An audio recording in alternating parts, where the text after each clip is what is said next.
biaya terbagi atas 5. Yang pertama adalah biaya berdasarkan produk, yang kedua adalah biaya berdasarkan departemen, yang ketiga adalah biaya berdasarkan volume atau perilaku biaya, yang keempat adalah biaya berdasarkan jangka waktu manfaatnya, dan yang kelima adalah biaya berdasarkan pengambilan keputusan.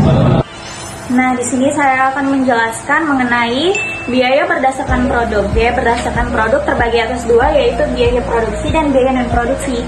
Biaya produksi adalah biaya yang dikeluarkan selama proses produksi. Nah, di dalamnya itu terdapat 3 unsur biaya, yaitu biaya bahan baku langsung, yang kedua ada biaya tenaga kerja langsung, dan yang ketiga adalah biaya overhead pabrik. Nah, biaya overhead pabrik ini terbagi lagi menjadi 3 bagian. Yang pertama adalah bahan tidak langsung, tenaga kerja tidak langsung, dan biaya tidak langsung lainnya. Nah, biaya bahan baku langsung merupakan biaya yang dikeluarkan untuk membeli bahan baku yang merupakan bagian yang tidak dapat dipisahkan dari produk selesai.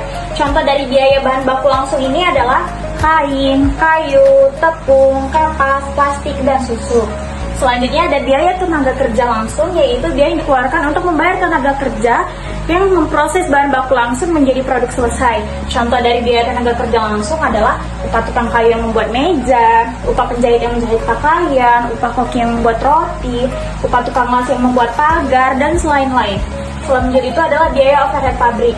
Biaya overhead pabrik ini sendiri adalah biaya selain biaya bahan baku langsung dan biaya tenaga kerja langsung yang membantu proses penyelesaian produk menjadi selesai. Nah, contoh dari biaya overhead pabrik dalam hal bahan tidak langsung adalah yaitu baut, kain lap, gunting, penjepit kain, dan plastik. Nah, contoh dari biaya tidak langsung lainnya yaitu ada seperti biaya listrik, beban sewa, biaya perawatan mesin, biaya bahan penolong, biaya keamanan pabrik.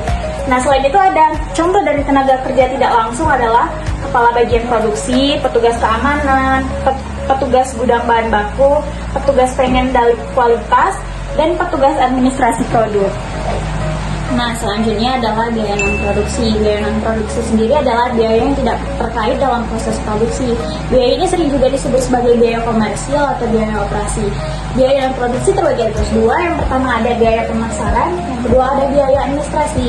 Biaya pemasaran adalah biaya yang dikeluarkan jika produk telah selesai diproduksi. Nah, contohnya ini adalah gaji dan komisi, biaya iklan di media sosial, biaya pengiriman barang, dan biaya kemasan. Setelah itu adalah biaya administrasi. Biaya administrasi merupakan biaya yang dikeluarkan oleh kegiatan perusahaan secara keseluruhan. Nah, contohnya ini adalah gaji direktur dan staf. Setelah itu ada biaya alat tulis kantor, ada biaya telepon dan internet, biaya sewa gedung, biaya konsumsi, dan biaya asuransi pajak. Yang kedua, biaya berdasarkan departemen. Biaya berdasarkan departemen terbagi menjadi 2 jenis. Yang pertama, departemen produksi dan departemen pendukung. Departemen produksi merupakan bagian perusahaan yang secara langsung menghasilkan barang atau jasa. Semua biaya yang dikeluarkan oleh departemen ini bisa dibebankan secara langsung oleh produk yang dihasilkan.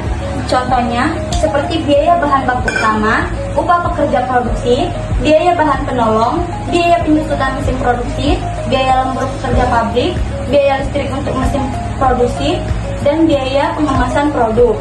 Selanjutnya, departemen pendukung. Departemen pendukung merupakan bagian perusahaan yang tidak secara langsung terlibat dalam proses produksi, tetapi mendukung kelancaran kegiatan departemen produksi.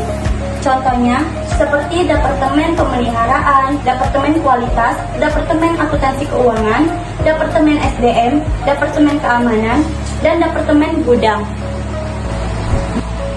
Biaya berdasarkan volume. Pertama, biaya variabel. Biaya variabel adalah biaya yang dapat berubah sebanding dengan perubahan volume kegiatan. Contohnya, kayak ketagihan listrik, biaya tenaga kerja langsung, komisi penjualan, biaya pengemasan, biaya bahan bakar, dan lain-lain. Kedua, biaya tetap. Biaya tetap adalah biaya yang tidak dapat berubah meskipun volume produksinya naik maupun turun. Contohnya, seperti gaji karyawan, gaji manajer, biaya asuransi, biaya perusahaan mesin, pajak bangunan, dan gaji staf. 3. Biaya semi. Biaya semi terbagi menjadi 2. Biaya semi tetap adalah biaya yang tidak dapat sepenuhnya tetap, tetapi berubah secara bertahap sesuai peningkatan aktivitas atau produksi. Contohnya seperti gaji supervisor, sewa gudang, gaji mandor, biaya keamanan, biaya penyewaan alat berat, biaya tenaga administrasi, dan lain-lain. Biaya semi variabel adalah biaya yang tetap pada tingkat aktivitas tertentu, tetapi akan berubah setelah melewati batas tertentu. Contohnya seperti biaya pemasaran produk, biaya pengiriman barang, biaya perawatan mesin, biaya lembur kerja karyawan, gaji sales, biaya keamanan outsourcing. Nah, yang keempat itu ada biaya berdasarkan waktu dan manfaatnya. Biaya ini memiliki dua bagian. Yang pertama, pengeluaran modal dan pengeluaran pendapatan. Biaya pengeluaran modal adalah biaya yang dikeluarkan untuk memberikan manfaat dalam masa depan dan dalam jangka waktu yang panjang dan dilaporkan sebagai aktiva. Contohnya, pembelian tanah untuk pembangunan pabrik, pembelian mesin produksi baru, pembelian kendaraan operasi perusahaan, pembangunan gedung kantor atau pabrik, pembangunan jalan akses menuju pabrik, dan pembelian peralatan laboratorium. Sedangkan pengeluaran pendapatan yaitu biaya yang memberikan manfaat untuk periode sekarang dan dilaporkan sebagai beban. Contohnya, biaya listrik dan air pabrik, biaya perbaikan kecil gedung, biaya iklan dan promosi, biaya sewa kantor bulanan, biaya asuransi tahunan, dan biaya transportasi dan pengiriman barang. Nah, selanjutnya adalah biaya berdasarkan pengambilan keputusan. Biaya berdasarkan pengambilan keputusan ini terbagi atas dua lagi. Yang pertama ada biaya relevan, yang kedua ada biaya non relevan. Biaya relevan adalah biaya yang akan terjadi di masa yang akan datang dari berbagai alternatif yang berbeda-beda dan jumlahnya akan berubah karena ada sebuah keputusan. Di dalam itu ada tiga unsur. Yang pertama itu adalah biaya diferensial. Biaya diferensial ini adalah perbedaan atau selisih biaya dari dua alternatif. Contohnya adalah jika sebuah perusahaan kemeja memiliki dua opsi bahan untuk memproduksi kemeja tersebut. Yang pertama adalah bahan katun, yang kedua adalah bahan rayon. Pada bahan katun biaya yang harus dikeluarkan adalah sekitar 200.000, sedangkan pada bahan rayon biaya yang harus dikeluarkan adalah 100.000. Nah, dapat dilihat dari informasi tersebut, perusahaan memiliki dua alternatif opsi dalam pembuatan bahan kemeja dengan selisih biayanya juga Rp100.000. Selain itu contohnya seperti biaya pindah lokasi pabrik dari suatu pabrik ke pabrik lain, biaya operasi, biaya pengiriman produk sendiri. Nah, yang kedua itu ada biaya kesempatan. Biaya kesempatan merupakan sejumlah pendapatan atau manfaat lain yang mungkin akan hilang atau tidak terjadi apabila salah satu alternatif yang ada. Contohnya itu menggunakan rumah pribadi untuk berpuluh, mengambil cuti kerja untuk liburan, memilih kuliah daripada bekerja, menggunakan tabungan untuk membuat. Selanjutnya, biaya non relevan.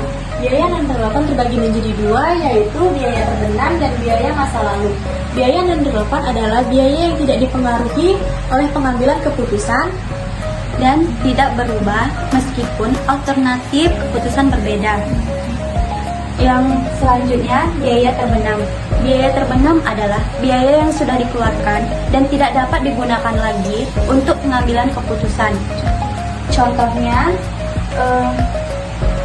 biaya penelitian produk yang sudah dikeluarkan, biaya pelatihan karyawan yang sudah dilaksanakan, biaya promosi yang sudah dilakukan bulan lalu, pembelian mesin lama yang sekarang sudah rusak, biaya desain logo lama yang tidak dipakai lagi.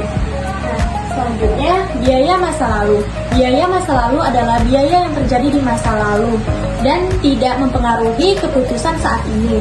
Contohnya, harga perolehan tanah dan atau bangunan tahun lalu, biaya pembelian kendaraan yang sudah digunakan, biaya pembangunan pabrik beberapa tahun lalu, biaya akuisisi perusahaan di masa lalu, biaya pembelian peralatan kantor yang lama. Sekian penjelasan kami mengenai klasifikasi biaya. Jika ada kesalahan kata atau pengucapan dari kami mohon maaf. Wassalamualaikum warahmatullahi wabarakatuh.